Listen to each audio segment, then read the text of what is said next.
Our next section is the Independent Directors Lounge.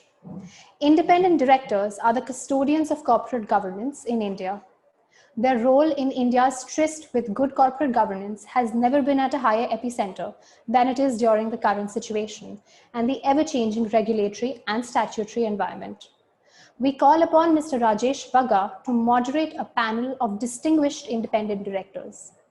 Mr. Bagga, who is the founder of Yuhina Law, Advocates and Consultants, has over 30 years of experience in mapping and managing legal and regulatory risk in leading corporations and developing systems for driving compliance.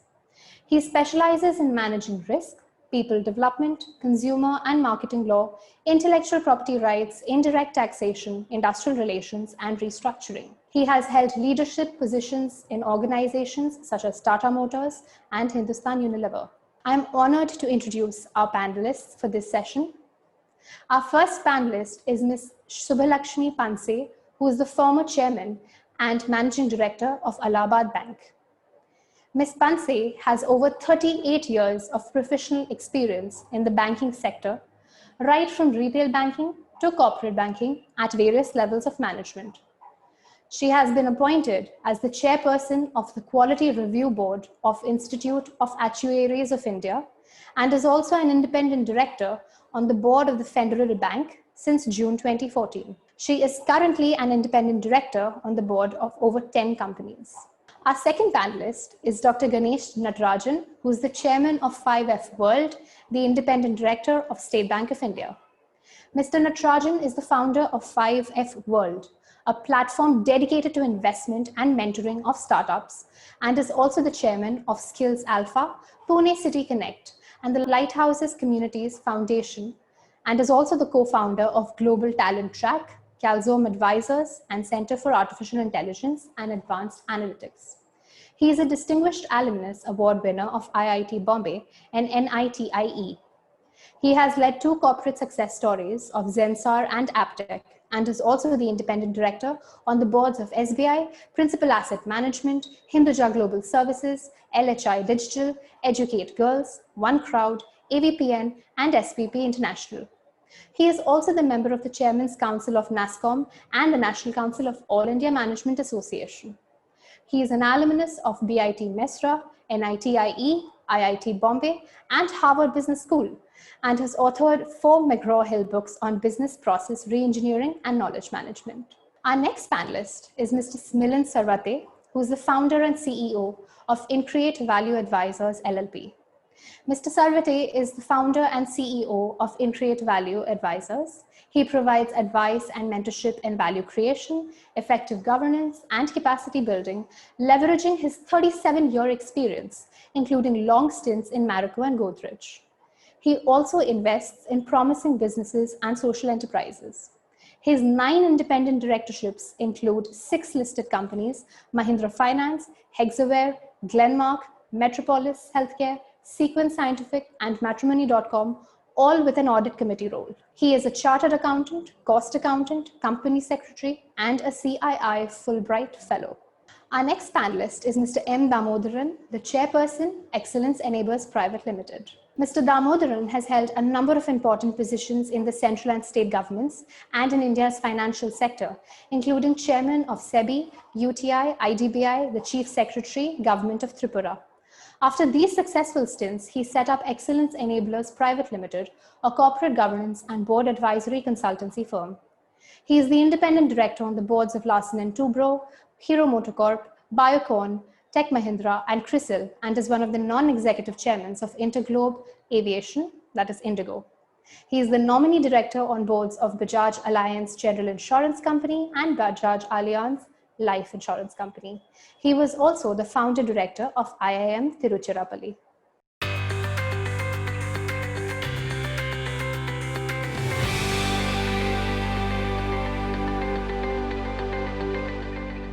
So ladies and gentlemen, welcome to the panel discussion on independent directors.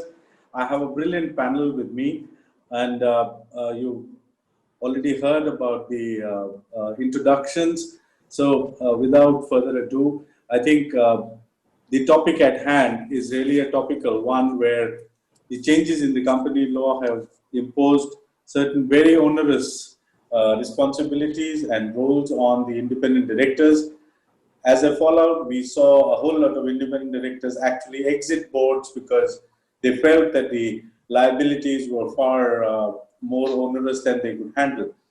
Now, given the scenario of various issues that have arisen in corporate governance and a few companies who have been called out, not only in India but also across the world, on governance and a whole lot of issues of transparency, ethics, and the like, we would like to touch upon a few important aspects with my brilliant panel. So, I want to really start off uh, with brief introductory remarks by the panelists, and I would like to call upon Mr. Damodaran to give his views on the issue, and then we go with each one of the panelists and explore the issues a little deeper thereafter. Thank you for the opportunity. I will make myself very brief. The institution of independent directors in India is relatively new. There have been directors who have been independent. That was long before laws and regulations were put in place. They were independent because they were that kind of persons, men and women, who were objective, who were detached, who were definitely passionate about the company's performance, but were not willing to take the shortcuts, the expedient routes, and remained on the high road of morality. We've had that category for a long time, but after both the laws and the regulations kicked in fact, in India, it was the opposite. The regulations came first, courtesy the listing agreement, clause 49, which first recognized in India what an independent director was. And then, of course, the 2013 Act gave a statutory basis for the institution of independent director. Now, as I said, there have been directors all along. There are some today who answer to the description of independent, who tick the boxes when it comes to the definition of independence. Are they independent? I wish life was that simple. There are people who will tick all boxes and yet not be independent, who will look towards the promoter, look towards the chairman, look towards the majority shareholder to see in what direction he or she should move. That's not independence. But that's a definitional trap that we've got into. More important is the behavior pattern, as I said, the objectivity, the ability to take informed decisions without fear or favor, and without attaching too much importance to the post that you occupy in that board. Because if push comes to shove, you should be able to say, thank you very much, and leave. Now, as for the liabilities of independent directors, yes, I think post Satyam, you got Schedule 4 in the Companies Act, which is a Companies Act came post Satyam, and Schedule 4 was not in any of the initial drafts. It got added post Satyam because in the Satyam episode, there was a belief that the independent directors were sleeping on the board. The fact that they were awake but unaware of what was happening, nobody addressed that possibility. So you had this long laundry list of duties, responsibilities, etc. And alongside that, a whole lot of liabilities and penal provisions kicked in. I think it's important to remember that this category of persons, and you mentioned it in your initial remarks, the liability portion and why people are leaving. There is a disconnect between the information that I get as an independent director, being a part-time non-executive functionary who is not there on a daily basis, that's not my day job, and the expectations from me in terms of looking at everything that could possibly go wrong in the company. And when things go wrong, obviously things will go wrong sometimes, then the tendency is to look in the direction of independent directors and ask what were these persons doing at the board. Section 149(12) was intended as some kind of a defense mechanism, some kind of, let's say, an instrument for independent directors to seek comfort, but that is less than a fig leaf of protection. Because firstly, it doesn't protect you from offenses under any other acts.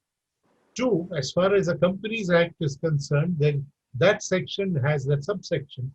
There's a sting in the tail which says, or unless he was, not diligent. And it is for some sub-inspector of police to determine with the benefit of hindsight, if something goes wrong, whether you were sufficiently diligent when you were dealing with the problem. I think the best move in recent times, especially as far as independent directors concerned, is the decriminalization of offenses.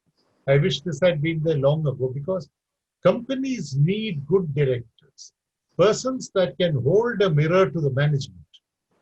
In our country, if you hold a mirror, there are some people who will clean the mirror thinking that's where the fault is. But nevertheless, independent directors must hold a mirror to the management. And if you frighten them away from holding a mirror, the management will clearly not have anyone to tell them, look, you're going wrong, you need to step back, you need to do things differently. Now, I am not in favor of a long list of duties, responsibilities, etc. I think it's important to recognize that there is asymmetry of information. There are conflicts of interest which have to be addressed by the independent directors. And if you fix these two animals, you will be home and dry as far as your job is concerned as an independent director. Also, if you look at the Reserve Bank's discussion paper, and I recognize we have a former bank chairperson in the panel, but if you look at the Reserve Bank's discussion paper, they have actually tasked the board, including independent directors, to perform some of the functions which legitimately belong to the area of management.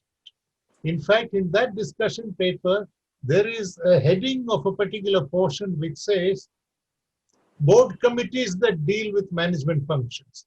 When you're contradicting yourself even in the headline, the board is supposed to ensure that management does its job properly.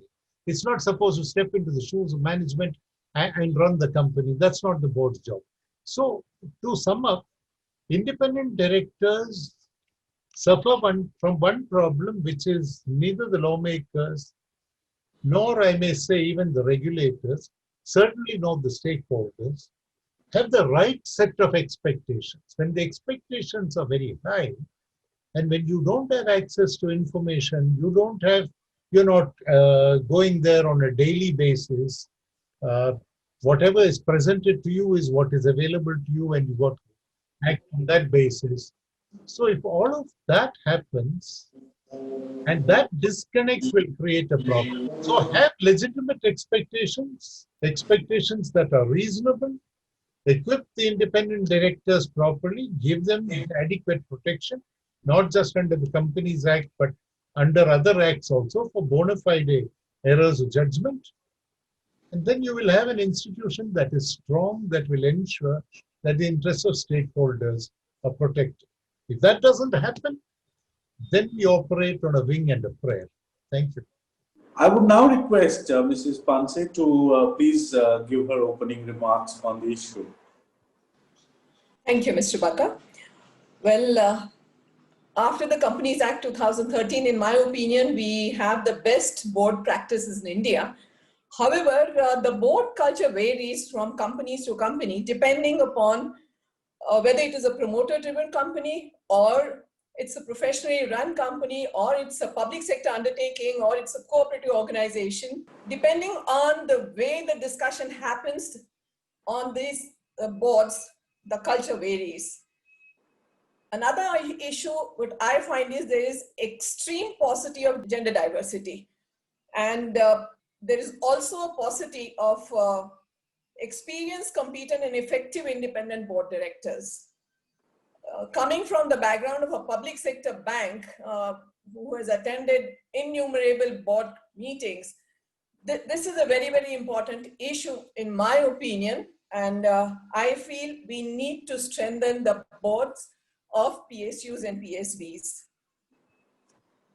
Another aspect which I have seen with the independent directors over there is mostly absence of culture of open debate and discussion. And because there is hardly any debate on the contentious issues, ultimately it is the board which takes the decision depending on whoever the board member who's very, very aggressive in the board.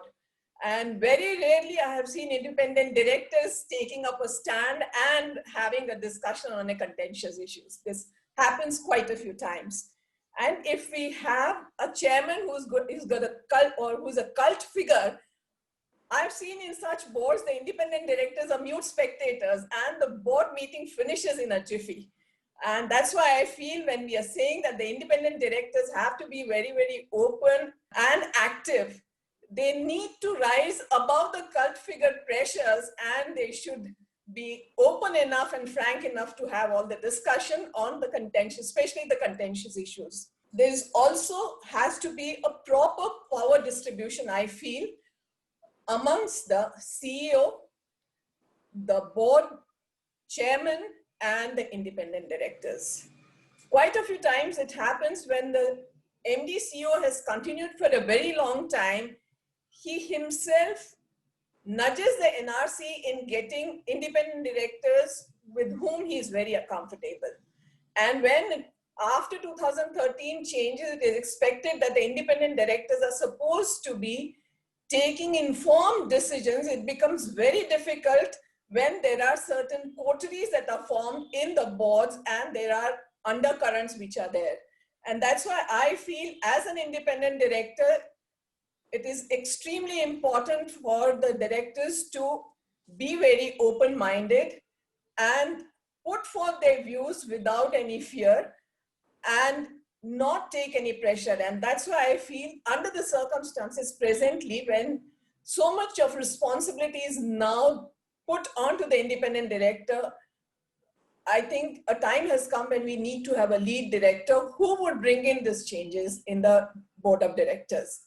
The second issue is, as far as the audit committee is concerned, various committees are there and now it is expected, as Mr. Damodaran very rightly said, that quite a few management responsibilities are now being foisted on the independent directors in these committees. If you are an audit committee member or a chairman, you're virtually expected to run the company when you are not going to be there 24/7. You only come there for only during the period of the committee. It becomes impossible for the independent directors to look into each and every aspect which a management can only look into it. And that's why I feel, especially the paper which the RBI had put forth and the duties that have now been given, it is necessary to have discussion on these points, whether independent director can step into the shoes of management. Thank you. Yes, ma'am, I totally agree with you. And look at the plight of some of the directors, like, if I may say, retired general from the army coming in as an independent director, or a retired chief of staff of the Air Force coming in as an independent director. Now, I, sitting on the other side of the table, really wonder if the gentleman can actually grapple with what the situation is in the company, and if he brings in the norms of the defense forces and their discipline into his thought process, I think he's actually completely at sea, if I may use it, because the corporate world is of all kinds, as you mentioned, all hues and colors, and depends on the culture, depends on the people, depends on the leaders, depends on the family, and all that plays out in the board decisions. We also have Mr. Milind Sarvate, who has been in quite a diverse field of companies, both in the executive level and as a director. So, Mr. Sarvate, would you please give us your opening remarks? Good evening, Mr. Bagga, and good evening, fellow panel members. I think we have touched, so to say, a raw nerve amongst independent directors, because this issue keeps visiting and revisiting us, and I see that the panel comprises people who have been on boards for a long time. So to that extent, privileged to be on this panel. I feel that there are several challenges which independent directors face, and I would deal with them under 2 or 3 buckets. Firstly and foremostly, I would say that An independent director is a director first, and then he becomes independent. So I feel that the role of the board of a company is to act as the guide and the steward of the company in its business value creation quest. So firstly, if you are unable to understand the business of the company and figure out where will the value come from, then I think we need to cover up that shortcoming through better application of mind or better understanding and so on. My experience has been that it is when the people in management, they see business value coming out of an independent director, I think the pull for your insistence on governance or insistence on any good practice, the pull goes up dramatically when they see value coming from the independent director in terms of business. And I think it's by now it's very well established that good governance creates good business value. Good governance is not an extracurricular activity. It's a core activity for every business. And if you stand for good governance, definitely you are in a position to add good business value. The linkages have to be brought out clearly. So I feel the first and critical part of an independent director's armory is his or her ability to add business value. Business understanding is required, and some kind of an involvement with the business is required. By involvement, one doesn't become an executive person. I feel that as a non-executive but involved person, it is possible to add business value. I recall that last year we had a similar panel discussion at this 10 by 10 forum itself. And I had made an important point that an independent director is not an indifferent director. You need to have an involvement and, so to say, an understanding and attachment to the business and its ability to create value. That's my point number one. Point number two is that as an individual, you need certain traits or qualities to succeed as an independent director given the various challenges that one has. And I would start with being outspoken and not taking things lying down. If there is a compulsion for you to be not outspoken and you are obliged to listen to some, so to say, bullshit, then you might as well not become an independent director. See, it's very illogical for us as a body of independent directors to take up a role and then say that I am not allowed to speak, etc. If you are not allowed to speak, you better not be there. So I feel as an individual, you need to be independent and, so to say, not dependent on a single company board membership, such that you take things in your stride all the time.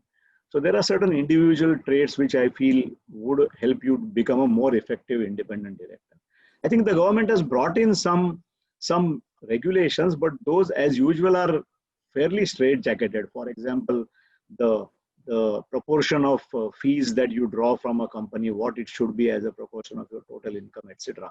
But again, I feel that this independence, the trait of being outspoken and candid, it is independent of monetary limits. Even with very low dependence on an income basis, some people can be timid. So this is the second point I would make, that individual qualities are very critical. The third thing I would say that there are some systemic challenges which an independent director necessarily holds. For example, the classic clash between the executive nature of responsibilities and the non-executive nature of responsibilities. And I think both Mr. Damodaran as well as Mrs. Panse brought these out through the RBI stipulation about roles which are not only bordering on managerial, but are blatantly managerial in some cases. But we'll keep that exception away for a while. At least in companies which are outside this strict regime of the RBI, I feel it is possible to express the non-executive role in a manner which doesn't become executive. And for that, I feel that it is necessary for the board to happen through the year as opposed to only 4 times a year. And independent directors will have to then set up some kind of a mechanism to stay connected with the company without running the company. I feel information flow goes a long way in setting up that situation. You can also look at ways of overcoming the information asymmetry that is that takes place. I think if you stay connected, then you are able to ask the right questions and know the wrong answers, because it is always not possible for an independent non-executive director to know all the right answers. But with our experience, having spent time in the corporate world, at least I am able to figure out that this answer is, I don't know what is the right answer, but this answer which is currently being given to me is not the right answer. I feel asking questions, being organized to be an independent director is very critical to my mind. It enables you to express your non-executiveness, your independence in a far more assertive manner. I finally feel that yes, there are challenges and difficulties, and yes, there are sometimes strokes of bad luck which have grounded many good professionals for no fault of theirs. But I think this is not adventure sport, and we can probably play it very well if you are organized, if you are fiercely independent, outspoken, and if you manage your non-executive part pretty well. So these are my views, Mr. Bagga. Thank you. Thank you. I would now turn to Mr. Ganesh Natarajan. Mr. Natarajan, would you kindly make some opening remarks on the issue, because it's a rather contentious one and we've had the benefit of other speakers. So please go ahead. I would just think that, I mean, I'm privileged to be on an independent director on the board of State Bank of India.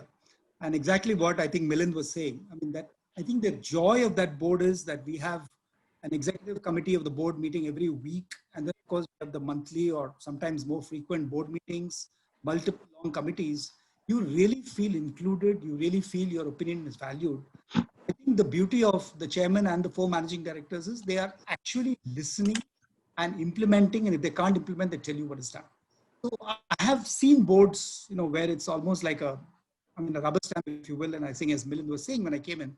But I think the real value of independent directors, especially people who come in with certain credentials, some expertise areas, is if you can utilize it well, and then it becomes a totally productive partnership.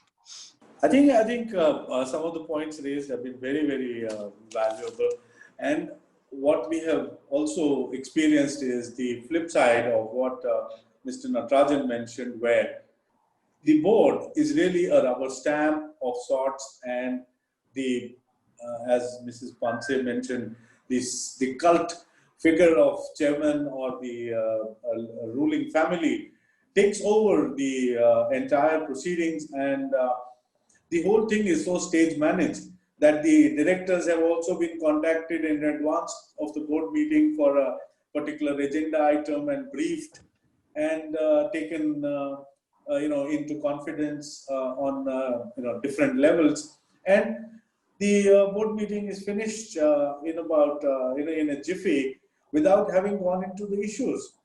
Now it's also a dilemma that if an independent director, however vocal he may be, can he go against the tide of all the other directors who are present and raise a voice? And if the voice is not heard, what does he do? Does he step down? And what happens thereafter? So all these issues remain. It is also not possible all the time for the independent directors to convince all the others to a particular way of working. It would be ideal if a way of working is agreed between the entire board, and then the company proceeds on that basis, but that doesn't happen all the time. So I would request Mr. Damodaran to clearly enlighten us with his views on how outspoken should an independent director be, and what are the best practices on getting some good practices into the framework of board operations. Now, I'll start by saying that some of the apprehension that you hear expressed in several fora about how terrible life is for independent directors, how somebody's waiting to hang them from the nearest lamppost, etc. All of that is, pardon my language, bosh and nonsense. Yes, independent directors have a role to play. It is for individual independent directors to carve out that role, understand your role, persuade management if management does not understand what your role is as an ID. That's far more important than persuading management on individual agenda items. They must understand why there are non-executives that attend board meetings. They're expected to add value. That's the presumption. In lawyer speak, it is a rebuttable presumption. Some of us might not be adding value, but I have sat on a number of boards, including boards presided over by cult figures, and I haven't had the slightest difficulty in putting up my hand. In fact, on occasion, stopping a cult figure, I know that's rude, but stopping a cult figure while he was in full flow, in the middle of a sentence, and telling him, I think you're addressing the wrong question. This is not what we asked. During lunch that followed, he told me jocularly that, look, thank God you are a late entry to our board. If you were here earlier, I would have had problems, convincing this board. We remain good friends. I remain on his board. In fact, when it came to a question of re-election and I wanted to opt out, I said, Mr. Chairman, I have enough on my plate and I'm not getting younger exactly. So I want to reduce my board commitments. He said, I don't care where you go and reduce, what you reduce, but you're staying here. And against my request, got me cleared by the NRC. In fact, in the board meeting, it's a fairly large board. I was the only one said, can I exit when I reach 75? He said, no, you'll do a full 5-year term and we will get to the resolution. So the point I'm making is, if you are convinced that you're there for the right reasons, as I said, the expectations are very high, but then it is for us to clarify what our role is, tell people it's a continuing conversation. It won't happen in one conversation. There are a number of audiences to which you need to communicate at. There are a bunch of shareholders outside who think there are independent directors on the board, they will look after my interests. Absolutely. Now, when the State Bank of India, which Mr. Ganesh Natarajan mentioned, is an extreme example of board meetings taking place very, very often, and it's happened for years, and committees meeting practically every week with several of my friends have been on those boards. And when I ask them, are you whole-timer on the SBI? I said, it feels like that, but we're not complaining. The reason they're not complaining is exactly what he said. They treat you fairly, they treat you with respect, but they expect you to add value. They share information with you. When all of that takes place, yes, it doesn't seem particularly non-executive. At the other end of the spectrum, there are people who think 4 times a year, if you go attend board meetings, have tea or coffee, and then if there is an attendance register, you sign on that or whatever, then you have done your job. Clearly, you have it. It is between board meetings often that you add value. And 2 things I wanted to mention in that context. How do individual independent directors strengthen their positions, not in terms of flexing muscles, but in terms of being increasingly relevant to participating in meaningful conversation in the boardroom? One is that you must have independent directors meetings before every board meeting. In some cases, they do this after the board meeting. My personal preference is before, but I think there is merit if you do after. It cannot be because the Schedule 4 of the Companies Act says you must have at least 1 meeting in a year, so you don't read the at least, and you think that it says you must have 1 meeting a year. The at least is forgotten, and that meeting becomes a ritual where you pretend that you're conducting evaluation, because again the Companies Act has got it all wrong. It says that that is a meeting where you do board evaluation. In fact, it features in that portion relating to board evaluation. It's completely wrong. This is a forum where independent directors can get together. It can be a clearinghouse. If one of my colleagues understands the proposal better than I do, this is a forum where I can tell him, look, I can't make head or tail of this. What is the company trying to do? And maybe somebody who's better informed will tell me what it is before I go and make an ass of myself in the boardroom, which I might. Then there's another problem, which is that in the boardrooms, you have 3 categories of independent directors. There are some who will maintain silence throughout. They will not allow their experience and their wisdom to find expression in the boardroom. They will bring it, hold it close to the chest and take it back. Nobody gains in the process, right? I mentioned once earlier that the only time people open their mouths in the boardroom, some of them, is to have tea and biscuits, because you cannot eat a biscuit with your mouth closed. That in God's design, there is an issue with that. But you also got to discuss agenda items, right? The second is a category, and this is a category that when you divide all humankind into two, there are those who speak because they have something to say. These are the good directors. And there are those who speak because they have to say something. So no matter what the subject is, no matter what my level of ignorance is, I too will contribute my little bit. I might derail serious discussion on the subject because I want to be heard. Part of the problem, let's recognize this, is the regulator. Because the banking regulator in inspection reports says that there is no evidence in the minutes that the independent directors contributed to the decision making, because those minutes are not a word-by-word description of what transpired in the boardroom. If you agree, after having said what you have, and to your question on what should you do if you are the only one who has a point of view and somebody else has, well, we should not for a moment believe that we are the sole possessors of wisdom and the rest of the board is a bunch of fools. Try and understand why they are saying what they are saying. Possibly we could correct our thinking. Possibly there is a halfway house where you can find a solution. But if it is because the whole board is supporting the management in pursuit of a decision which is prima facie illegal, put your foot down, put both feet down, say that I want to record my dissent, and I can tell you this, no matter how powerful a chairman is, how powerful a board is, if you get your dissent recorded, they will still be uncomfortable. Now people say, you need X number of independent directors in the boardroom. I think one strong independent director who says, look, if you're misconducting yourself, I am leaving and tomorrow I'm going to tell the newspapers I left because I was uncomfortable, I was unhappy with this. Do you think a chairman or a promoter or board will take that? They don't want that. They will try and reason with you. I've seen cases where items have been taken off the agenda, have been deferred for an outside conversation to say why it is important, because the board did not do that. I think it's a very, very serious responsibility. It is one that should be taken by people who don't have thin skins. If you don't have a sufficiently thick skin in the boardroom, it is likely that you could get hurt if you're ultra sensitive. Don't be sensitive is my advice to independent directors. At the same time, be assertive.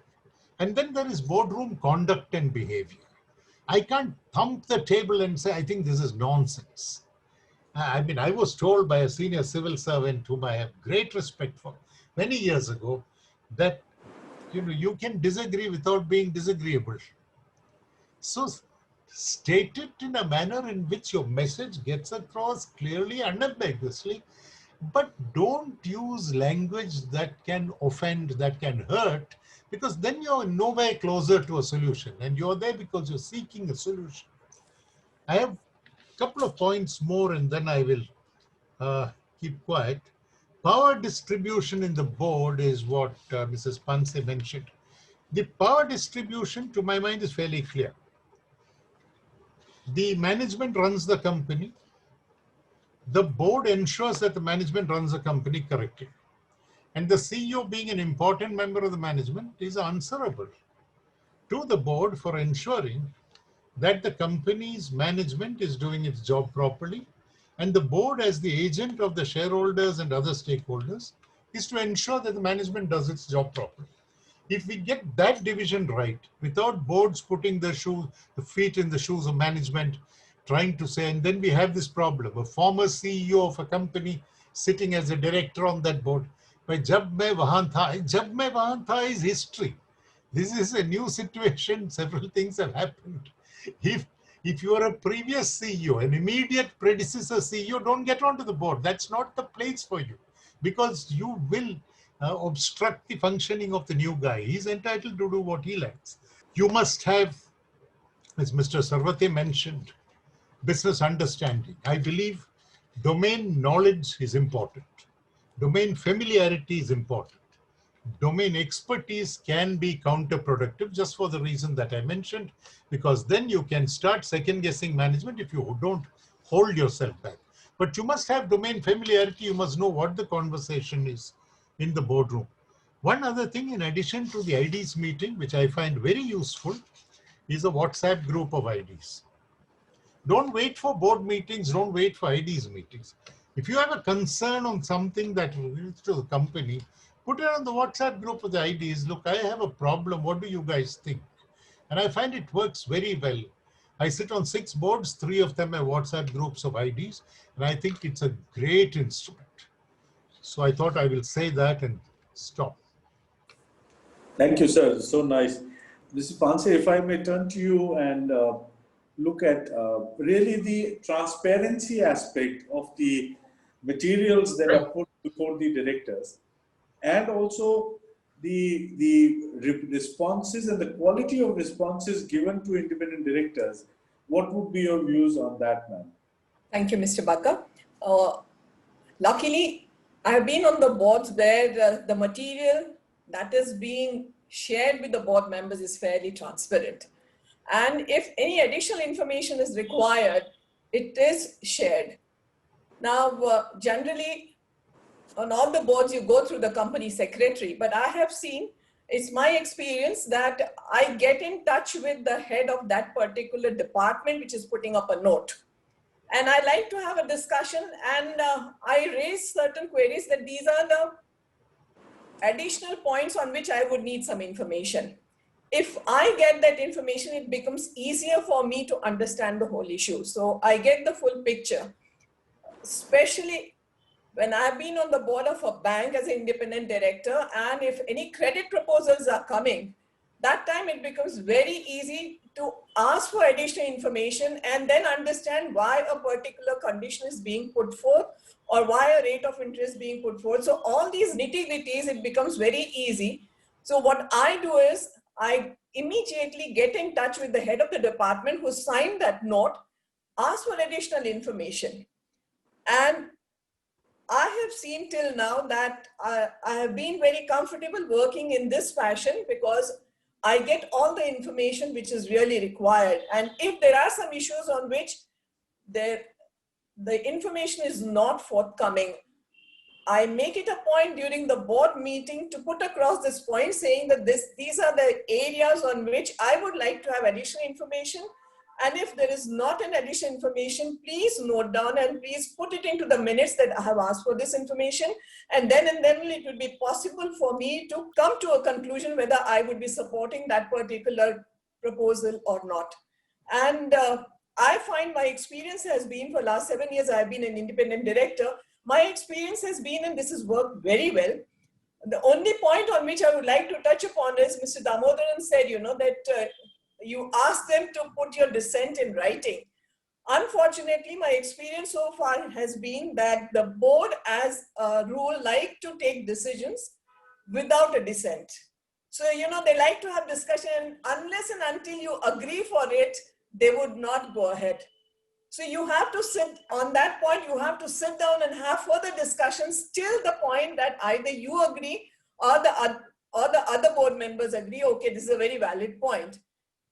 One company I had come across which said we follow the American system where we don't write over there what a particular person said or a particular person says. Whereas later on, if the regulatory authority says, why didn't you say anything over there because your meetings, if the minutes you are seeing, there is nothing there if any board member has said anything. And then you cannot tell them that this is what the company is saying, that we are following the American system. So, you have to keep changing your way of working in a board to become effective depending on the kind of practices that are going on in that board. Because over the period, you also have to gather so much of experience and then you realize, okay, yes, you have to be very forthright, put across all your points, but you also have to remember that you cannot stop a particular decision because you're personally not happy. If it's illegal, I can understand, but otherwise, then you'll have to sit down and understand other board members' views and then come to a conclusion so that we move ahead. We cannot just keep on discussing a particular issue for a very long time. So all these aspects we have to take into consideration. And for me, till now, I've come across all the companies where they have been fairly transparent and any additional information, they always come and share with you. Thank you. You're very lucky, ma'am. Mr. Milind Savate may have a different experience. Please, sir. No, I also been privileged and lucky, so to say. And the boards that I have been sitting on or have sat on in the past have been cooperative. But I feel that two things will make the executive management of the company receptive to you. And I may be repeating myself, but I feel when they see you as someone who adds value to your decision, they sit up and take notice. See, it's only when they see you as a government required person sitting on the board for statutory reasons, then they see you as a necessary evil. They should see you as a necessary good, not a necessary evil. And towards that, your value addition has to be bold and it has to be visible. And for that, again, I feel domain familiarity is critical. If you are, and I think someone mentioned in the panel earlier about a retired chief of staff or an Air Force, let's say working in a FMCG company. I feel that such a person becomes a trophy director, and trophy directors cannot be independent. So one has to, I feel, domain familiarity and bringing it to bear on the work is important. Secondly, I feel that executional efficiency by the non-executive independent director is very critical. Usually in India, the harvesting time for any regulatory issue to come up is 2 or 3 years. So if something wrong has happened in 2020, it will come up in 2022 or 23. At that time, how do you get hang of all the things that happened in 2020? Most companies are moving to some electronic softwares, platforms, apps, etc. And you may or may not have full control on them, especially after you have left the company's board. So I feel executionally, records keeping, communicating with the company formally is very important. Personally, I follow a practice of writing to the company in advance based on the agenda through an email. I try and figure out what issues can be discussed or what are my views. I try and put them on record, so to say, before the meeting, address it to, as Mrs. Panse rightly said, instead of going through the company secretary, who is a much under pressure animal, go to the person who has initiated the work and write an email, spell out your points. My experience is that maybe about 60% of the email gets discussed. 40% doesn't get discussed because time doesn't permit. But two things you are able to achieve. One is you have created a record of your thoughts. They may or may not be minuted. And again, minutes are not a hold all. They may not accommodate everything, but your thoughts are recorded. Secondly, the points that you are making can be dealt with even offline between the two meetings. So maybe this meeting did not deal with it fully, but you can take them later on in the interregnum. I feel that this executional efficiency part is very relevant even for the other paperwork we have with the board process. For example, there are circular resolutions which are sent. My experience with many of my boards is that most directors quickly say approved and send it back. A circular resolution can be a very insidious thing. It can probably seek to do something which should be done only at a meeting. I have had some experiences where I pushed back and I looked at the wording. I looked at what could be wrong in this resolution, and the resolution had to be withdrawn and resent to the members. So I feel we cannot, as an independent director, we cannot be complaining about the rigorous law and on the other hand be lax with our own implementation of our practices. I think if we are executionally efficient, I'm sometimes tempted to say we should be clerically efficient, but that's not it's a kind of a derogatory word. So I'm saying executionally efficient, but we need to be very clear about records keeping, what are the things that are happening, and some element of company law knowledge. I mean, I innately have it because I am myself a qualified company secretary. Not all people may have it, but then you can rely on the company secretary of that company or even some of your friends and get the required information. Finally, the minutes, there is law clearly spelled out that minutes are conclusive evidence. And again, after the meeting, when you get the draft minutes, you need to go through them. you cannot wait until the next board meeting and at that time raise some point.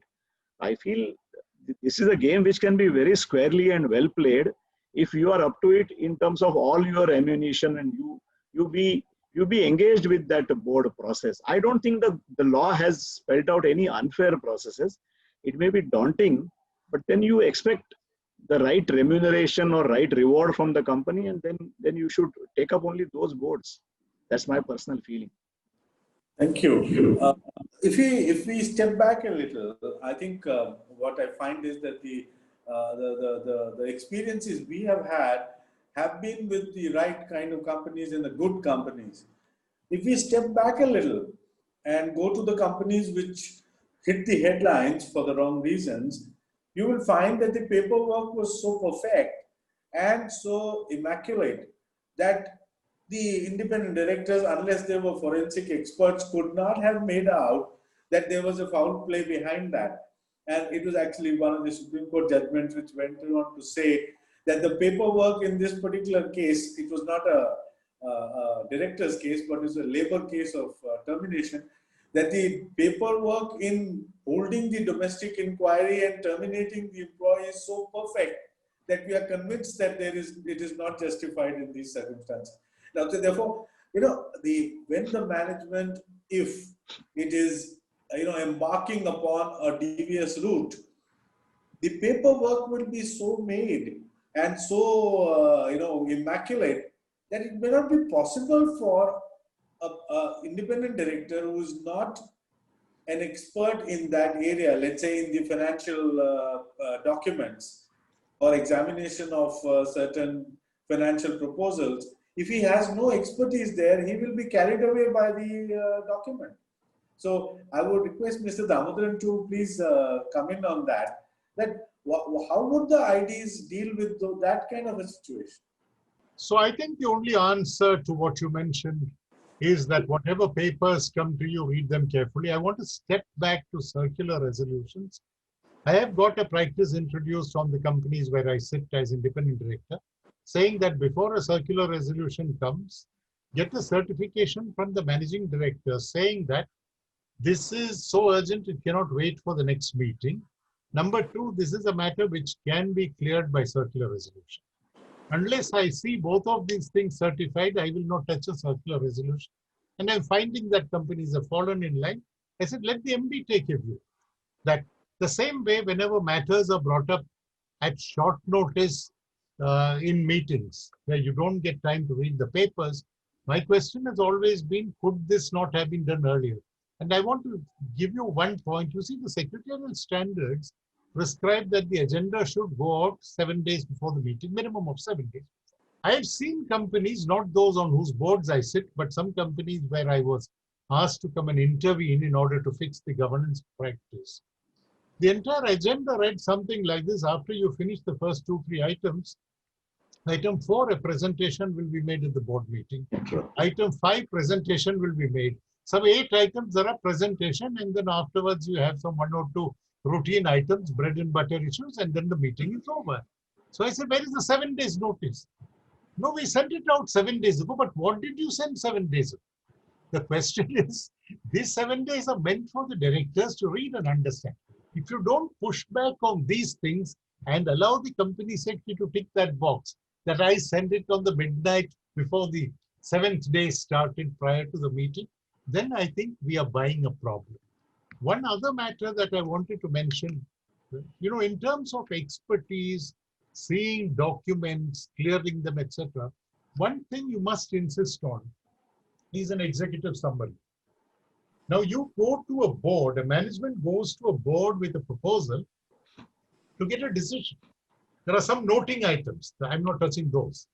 But if you want the board to decide on a matter, and you give the board a 40 or 50-page proposal, which has a lot of technicalities, abbreviations that are not explained.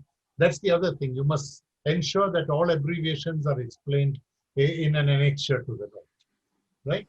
Now, if you have that kind of a thing, I don't even know how many directors have the patience, the time and the inclination to read that, and then management has its way.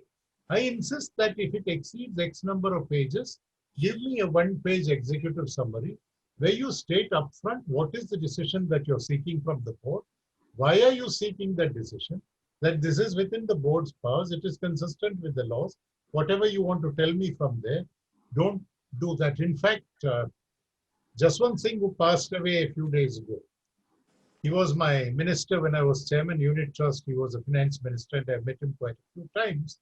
And his opening statement, the minute I started telling him something was, he said, Chairman, spare me the details, give me the big picture. So I want that one-page big picture with the decision being sought, not a bunch of numbers here and there and complex sentences. You know, there is a saying that language was given to man to conceal his thought. Board papers actually illustrate this very well sometimes. You never know kahan shuru, kahan khatam. The sentence keeps going on and on. What is the decision the guy is taking? He's writing history. He's not coming to why he wants the decision. So I think we need to push for notes that are crisp, notes that are focused, notes that tell you why they want it. If there is a prior decision that you're trying to overturn or amend, why you're doing that. Now, sometimes you find some statements saying we need to make the following changes. I say present it in tabular form. Present position, proposed position, reason for change. Then I'll tell you whether I agree or not. Don't write this in a paragraph and tell. Then you're somehow clouding the issue.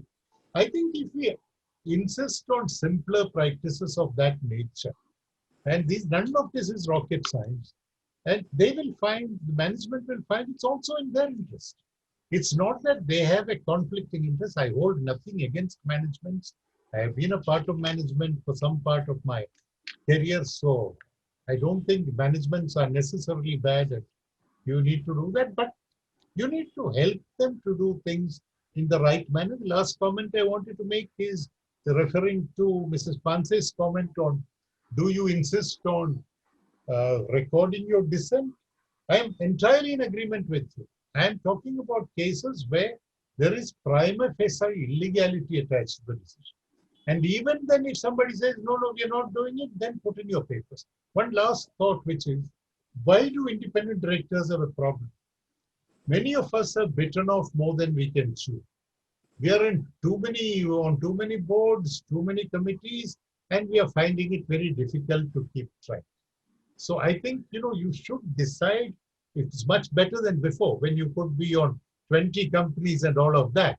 But even then, I think today, if you take 7 listed entities and X number of unlisted entities and then several others which are not part of the numerical calculation, then you're buying a problem. You need to bite what you can chew. If you can't chew, don't bite. Because then you will get indigestion, and then indigestion in physical sense you can treat, but mental indigestion is a huge problem. Mr. Natarajan, you want to add something on transparency and ethics? No, I've been thoroughly enjoying Mr. Damodaran's masterclass. So all of us been back to school.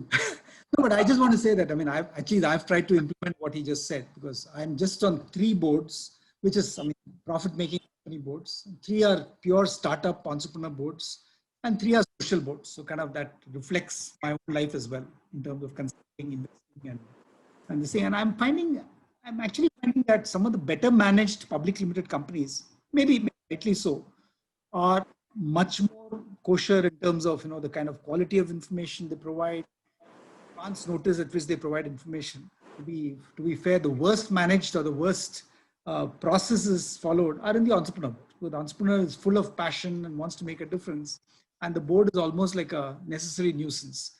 So I think there's a lot of education to be done there, but it actually teaches you a lot in terms of the mind of the entrepreneur and how you can make them more professional in their approach. Social boards interesting because of the heart they come with. It's almost very difficult to manage the social entrepreneur. So again, there are some amazing boards which I'm on, like Foundation to Educate Girls, which is probably one of the most scaled social enterprises in this country. But that's amazing. The quality of people there, the quality of the discussion, the time we spend on issues. So I think they're learning from every type of company in this entity. And I would totally agree with Mr. Damodaran that if you burden yourself with too many boards, you can't do justice. I mean, I make it a point that any board I am, I also chair the digital committee because that's my expertise area. But you can add tremendous value in a world which is becoming increasingly digital. But if to be digitally competent, you have to understand the business of the company. You can't just preach from a technology point of view. You have to understand the business process. You have to understand the culture. You have to understand where the data is coming from. It gives you that incredible insight into what's happening in the company. And I think Mrs. Panse very rightly said, if you're not satisfied with something, I think you should go to the department head, understand the process, understand the function. And my own belief is I'm thoroughly enjoying what I'm doing on boards. And I think it's because you're giving yourself the time to ask those questions, to get satisfied that things are happening. And so far, I think, the last 3 years I've been an independent director on boards has been a very pleasant experience. But I will take some of the points that Mr. Sarvate made and Mr. Damodaran made and maybe make it even better for myself and for the boards I'm on. Thank you. I'll just go around for some closing comments and any other thoughts on any other issues. Mrs. Panse, would you like to start, please? The moment you said your closing comments, immediately, my 10 years, because as an executive director on Vijaya Bank board and then as CMD on Allahabad Bank board, those boards were totally different from the boards on which I am. The functioning of those boards was totally different and the functioning of these boards is totally different. And I've realized that what you really need is a professionally run board, where every board member, it comes only with an agenda to add value. Unfortunately, this is too idealistic a situation, but I'm also a very optimistic person, and I feel the way the changes are being brought about in the regulation and the expectations from the independent directors, over the period, I have seen a change which has come as far as the performance or the behavior of the independent directors is concerned on the board. Very slowly, even the independent directors have started becoming mature enough to understand that they are here not to just drink tea or eat biscuits, but to do value addition. So quite a few of them I have seen is they only accept the board if they can do the value addition over there. It's no more a numbers game that I have these many board positions. So that maturity over a period has come amongst the board members that they are accepting a particular responsibility as an independent director because they are sure that they'll add value. And if we are only going to get trophy directors, obviously the board is not going to add value to that particular company's management. Amongst the three verticals of a company, like as far as the company is concerned, strategy, then second is the working of the company, that is the operational aspect, and third is compliance. Between strategy and compliance, I think things are fairly straightforward, we know, but this is the operational aspect, which is where the independent directors can really add value. And I feel as an independent director, only if I can add value, I should be accepting that particular responsibility. So the onus of being a value addition to that particular board relies only on me and me, because if I'm accepting a board position, I must first study that entire balance sheet of the bank. That is what I do. I take up the balance sheet of that company, try and see everything, and if I'm comfortable, then and then only, then I ask the next question, can I do value addition in this particular board? I remember I have attended 3 or 4 such boards where I attended 2 board meetings and I realized I'm not really doing any value addition and I'm not doing any justification of the money that the company is paying, and I just put in my papers. The concerned persons were very surprised that within 2 board meetings I had put in my papers, but I told them that the moment I realized I'm not really doing any value addition, I would not like to be a trophy director, let me resign from the board. Now, this maturity has very slowly come into the independent directors, and I feel as we go ahead, as more and more diversity is added onto the board and as more and more experienced people who come in who are very mature enough, they come onto the board, the independent directors would be an addition, a value addition to the board. We needed some maturity, very slowly it is coming, and I feel with the tips which I have just now received from Mr. Sarote about, keeping your paperwork up to date, that's a very important thing. I think these all tips would be a real value addition for becoming an effective and meaningful independent director. Thank you. Thank you. I think, ma'am, you must realize that trophy directors are also adding value by the numbers. They may not add value in the other sense. And they are put there for a purpose. Mr. Sarvate, would you like to put in some closing comments, please? Yes, I would talk of 2 points. So I would say that like at most situations in life, I think the process is much more important than the outcome. And therefore, independent directors must look at how a company, what kind of processes the company follows, how decisions are taken, how decisions are implemented. And there are a few key processes in a company which every independent director needs to get involved, get familiar with it and track that. For example, how is strategy formulated? How is performance managed, as in how is performance extracted from the managerial team?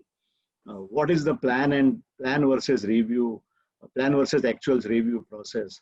How is senior management evaluated? There are a few processes. How is risk managed? I think risk management would be a subject where the theory to practice ratio is about 99:1. Almost every company which has gone bust had a trophy risk management committee. And then still things went wrong because they were following theory, but they were not actually executing a process most of the times. So I feel getting into the processes is very important for a board member. When I say getting into, I am not saying you run the process, but at least you ask a question, give me a written explanation of the process you follow. Okay, that's the first point I would make as a closing comment.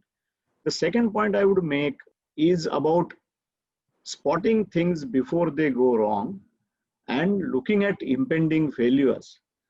Nothing happens overnight. Barring some natural disasters where, let's say, the top management of a company dies in a plane crash or something like that, no risk which has actually manifested has arisen overnight. And one would get signals if one looks for it. And therefore, I feel an independent director has to continuously be a professional skeptic. You can be an individual optimistic person. So you may always look up. You may be a permanent bull, as they say in the share market. But you have to have a professional skepticism sometimes. And so I think in one of our earlier discussions in this panel, when things appear too hunky-dory, you must smell a rat. If things appear very well organized, it's exactly like you walk into your house and you find that the kids have kept the home really spick and span, everything is clean and in its place. Then you know that these guys want something from us, and therefore they are giving us this cleanliness as a bribe. So the smell test is important, and I feel each one of us carries at least 25 years of experience in leadership positions. We have handled men and women of different hues and color. So we have to bring that interactional experience to the table and figure out what are these guys really up to. And this holds good both for positive things and negative things, because there are managements who suppress positivity in order to smoothen things, in order to hold back. They will never tell you if they are overachieving. They will stash out some profit, keep it for the next quarters. So I feel if you are smart and basically if you enjoy this process, you are going to be good at it. That's what I would say. Milindji, are you also referring to ethics when you say smell the rat? I'm actually referring to common sense, because you can figure out if things are not what they seem to be. Ethics is one part of it. Ethics is one part of it, and promoters define ethics the way they want. And one of the simple tests which can be deployed is, what is the promoter's fundamental belief? One belief could be that what is good for the promoter is good for the company. And therefore, appointing my son as the managing director is good for my family, and therefore it has to be good for the company. What are you questioning? This is one belief which is stupid and wrong, and we should resist that. The other belief is what is good for my company, what is good for my business is good for the promoter. Because when you enhance the value of the company, a 60% controlling promoter gets 60% of that.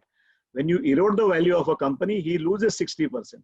But this wisdom does not come onto promoters very quickly, because most promoters are used to running the company 100%. And when you ask a question, they see it as a personal challenge. So I think ethics, to my mind, good ethics result in good business value. Sometimes we think that we have to do business and on top of it we have to do ethics. That's not a logical proposition. You do good business because you do good ethics. Thank you so much. Mr. Natarajan, please. Yeah, just a couple of points. I mean, one is I just wanted to make a point that, I mean, I was just thinking back during this discussion that, the 15 years I ran Zensar Technologies as Vice Chairman and Managing Director, independent directors I most enjoyed working with. One was a gentleman called Professor Nirmalya Kumar, who was at that time in London Business School, professor. And the kind of lateral thinking he would bring to the strategy process was absolutely amazing. Second, of course, and I think he's still on the board of Zensar, Cass Rangan, who was the chairman of Unilever Philippines. And you could argue that, look, what is he doing on your board?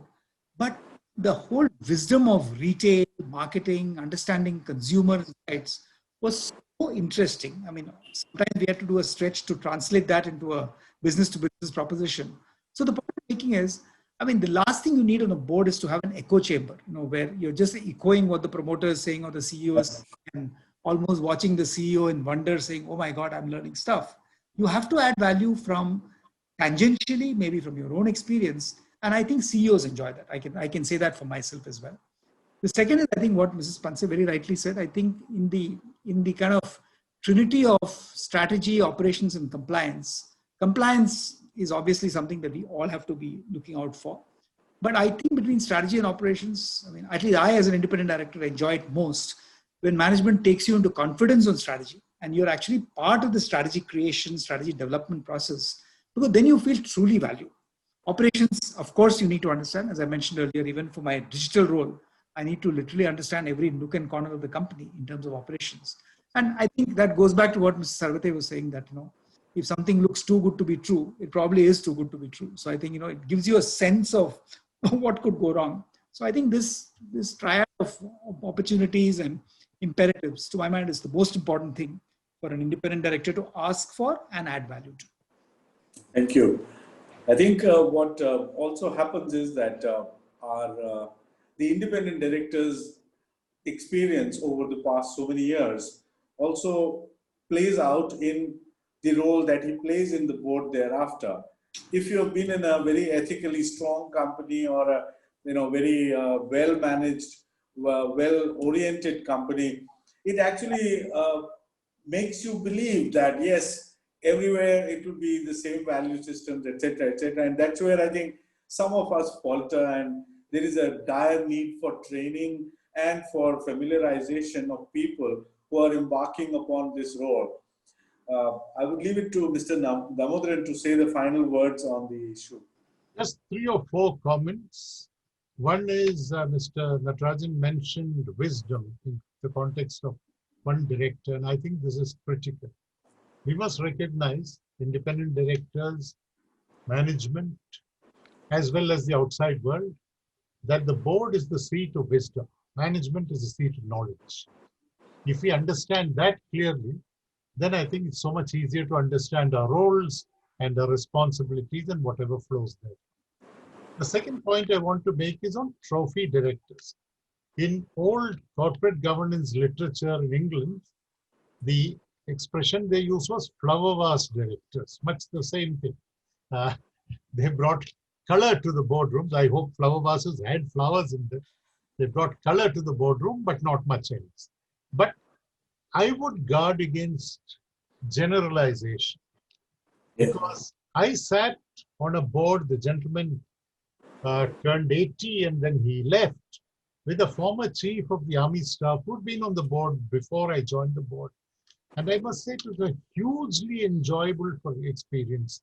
For one who commanded one of the largest armies in the world, he would not, assert himself in a manner that got in your way. He had what it took to do that, but held himself back. But he would contribute in terms of HR issues, man management, even strategy. At the end of the day, when you run a large army, strategy is something that you do need to look at. How do you extract value from your team? And I thought he was a phenomenal director. In fact, when he left, I asked the promoter, is there some way you can keep him for a couple of years more? But he wasn't willing to stay. He left. So I agree with you. Many of them come in there. And what I wanted to say also was take the warning of the mutual fund industry that past performance is no guarantee of future returns. Guys might have done very well in their past life.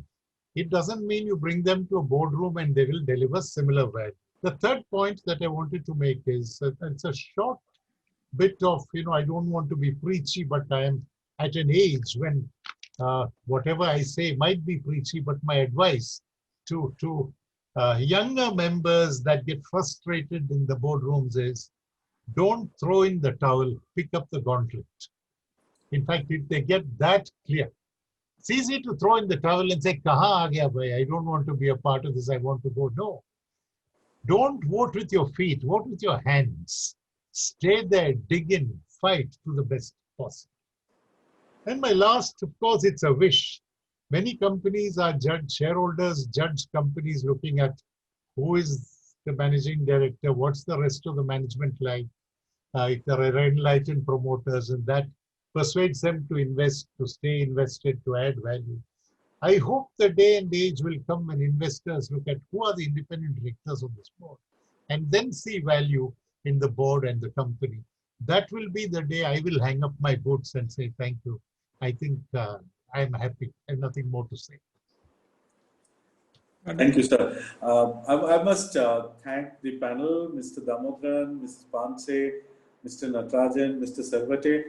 It's been a pleasure, absolute pleasure. I used to shudder to think if as an independent, being a legal person, the liability part was really bothering me.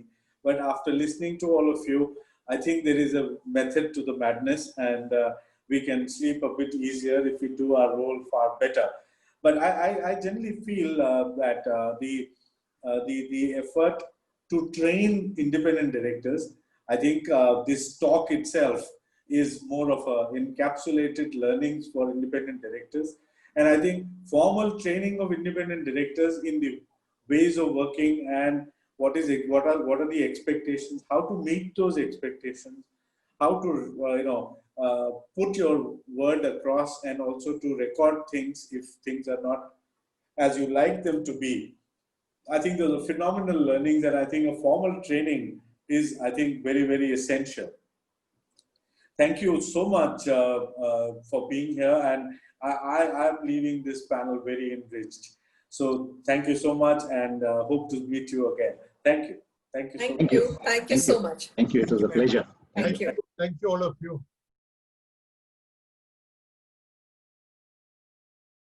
Thank you, panelists, for your time.